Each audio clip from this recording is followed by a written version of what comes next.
کعبہ ایک ایسا مقدس مقام ہے جس کو دیکھنے کے لیے ہر مسلمان تڑپتا ہے اور جس کا طواف کرنے کے لیے ہر مسلمان کا دل ترستا ہے۔ پیار دوستو، خانہ کعبہ کی موجودہ عمارت 404 سال پرانی ہے۔ خانہ کعبہ کو اب تک 10 مرتبہ تعمیر کیا جا چکا ہے۔ پیارے دوستو، خانہ کعبہ کی سب سے پہلی تعمیر حضرت آدم علیہ السلام کی تخلیق سے 2000 سال پہلے ہوئی، اور خانہ کعبہ کی سب سے پہلی تعمیر فرشتوں نے کی۔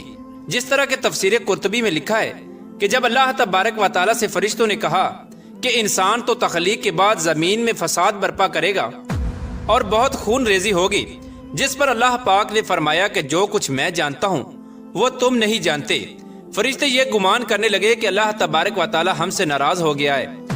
اس وقت فرشتے اللہ تبارک و تعالیٰ کو راضی کرنے کے لیے اللہ تبارک و تعالیٰ کے عرش کے نیچے طواف کرنے لگے اور اللہ پاک کی تسبیح بیان کرنے لگے۔ تو اللہ